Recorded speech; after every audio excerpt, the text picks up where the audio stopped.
number, even though it can only be divisible by itself and 1. That seems pretty easy, right? And that's because with a number like 72, it's obvious to us what kind of prime factor it has. Because why do I know 72 has 2 as a prime factor? It ends with 0, 2, 4, 6, 8, right? It's even. How do we know it is divisible by 3? When you add up the 2 digits, it adds up to 9, and 9 is divisible by 3. Okay, so that's a second trick that we know. We can also look at numbers like 100 and say, oh, we know for sure it is divisible by 5 because it ends with 0 or 5 as a decimal number. That means when you try to write an algorithm to solve problems like this, you should not pick obvious cases. Okay, not when you try to come up with a systematic way of doing things. You can do it like this, to start with, but once you've tried to come up with an algorithm to try to force yourself to use a systematic way of doing things, pick a number that is big, okay, that is not obvious. So I would try something like 5 or 6, 7, let's see, that's 11, 18. We'll just add a 1 to it. I'll start with a number like at least that big and say, can I list all the prime factors of this number? Okay? Which is, a little bit harder. I think, this time you have to try 7 first. Nope, 7 is not. Try 11. I'm pretty sure this is not divisible by 11. We can try 13. Divisible by 3. It is divisible by 3? Yeah, if you add them all up. No, it's not. 11, 18, that's 19. That's why I put a 1 at the end.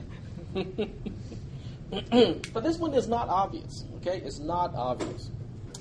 All right, so what we'll do is I'm not going to read my notes here. You guys should have read it a little bit ahead of me. So what we'll do is I'm going to write it here.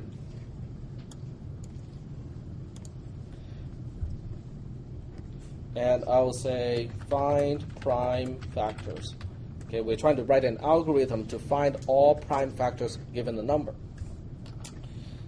And we'll start with revision 1. Revision 1 is taking a look at even a simple example, and we ask the question, do we have to do something again and again? Does it involve repetition? What do you guys think? It does involve something that has repetition, okay? I can believe that. So in this case, this is just my notation. You guys don't have to use the same notation. I'll just say that we have some sort of loop here.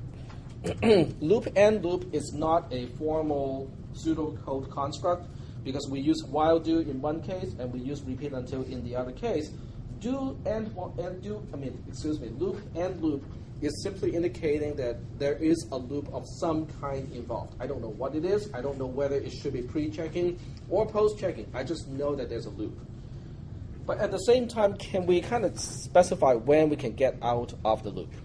If you just look at this example here, when do we get out of the loop?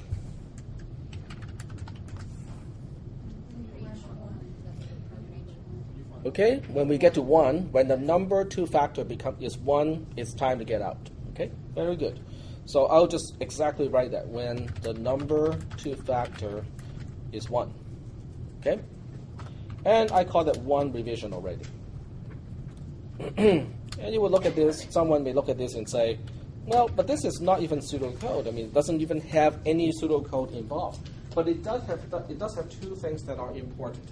The one thing that is important is I identified that it is some kind of a loop. Okay? Now that is already significant because the other type of control statement is a conditional statement, which does not cause repetition. But this type does. The second thing that is significant is I know when I'm supposed to get out.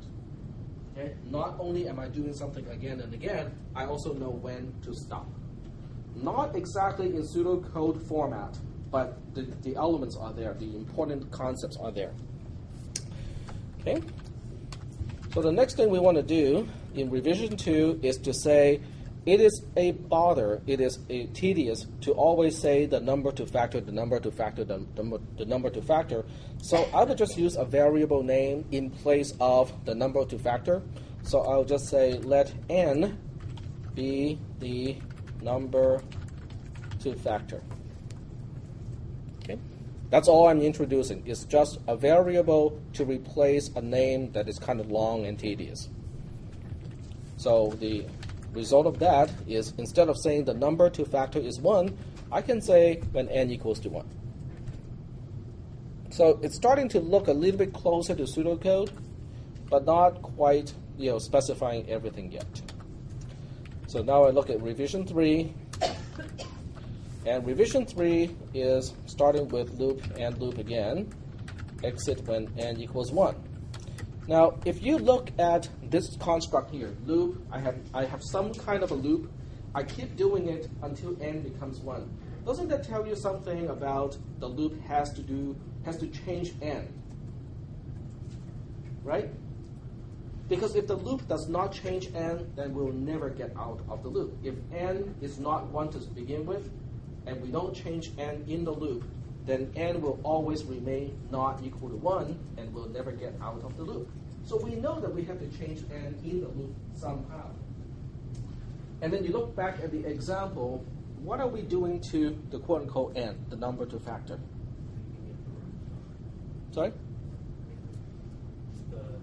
Whatever the number you're multiplying by is like 36 in this case, it becomes 36, right? Right, exactly. So we have to first find a prime factor of the number, and then we say, what is the rest of that number? And then we use the rest of the number to become n again, and then we do the whole thing again. Okay? So in this case, now this is actually the important step in top-down design, okay? Because instead of using pseudocode, I'm just going to be lazy. I will say, find a prime factor f of n. Okay, now that is top-down design right there.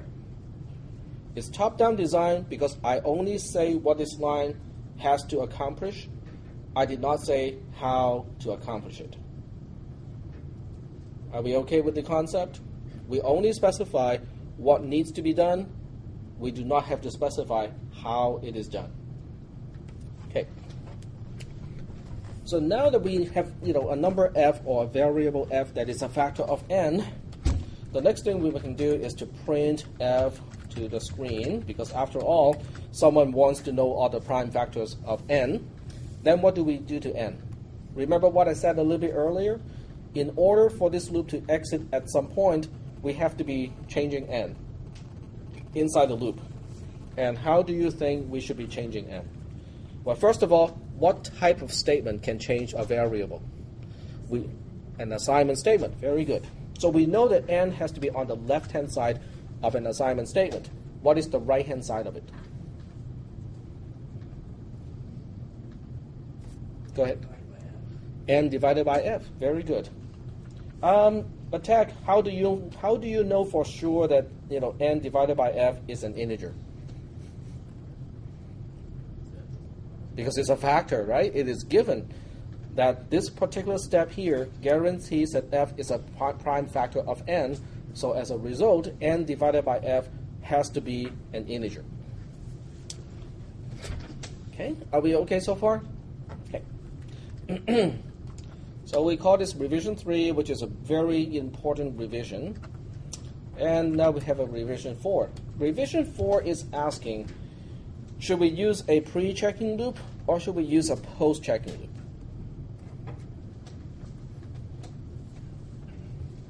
In other words, should I check whether n is 1 first, and if it is not 1, we go into the loop as a pre-checking loop, or should we always go through at least one iteration, and then we ask, okay, did I turn n into 1 this time?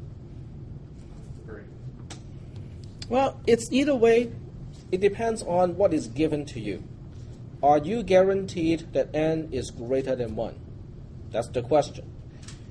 If whoever is asking you to write this program tells you that n is always greater than 1, at least it is at least 2, then you can use a post-checking loop, because you know for sure that there's at least one factor in that number. Is that making any sense? On the other hand, if the person who asked you to write this program says, I don't know what n can be, I guess it can go from 1 to any number, in that case you have to start with a pre-checking loop because n can possibly be 1 and you cannot find a prime factor 1 out of 1. So it kind of depends on the assumption. Sometimes you can use a pre-checking loop and other times you can use a post-checking loop. It is safer to use a pre-checking loop because a pre-checking loop can do everything a post-checking loop can do in this case, and it is safer. So we'll just go ahead and specify a pre-checking loop in this case. So you can say while something do, and then inside we say find a prime factor f of n, print f, n gets n divided by f, and while. The question is, what do I put here? In the proto loop, which means I don't know what kind of a loop it should be. When I specify the condition n equals to 1, it is an exit condition, right? But when you use the word while in a pre-checking loop, remember while means as long as, which means that's the condition that has to be true to stay in the loop. If I exit when n equals to 1, what is the condition to let me stay in the loop? Yeah. As long as it's greater than 1. As long as n is greater than 1. Very good. So while n is greater than 1, we can do this. Very good. And we're done. This is it. Rev 4, revision 4 is the answer.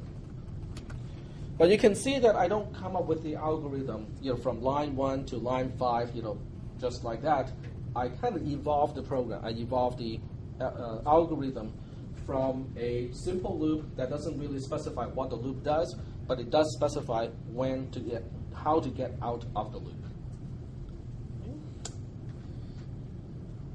And why do you think this is already using top-down design? I kind of hinted already. What is the top-down part?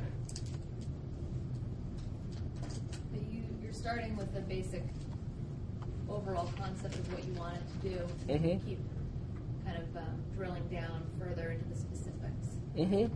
And specifically in this case, I still have this operation unspecified.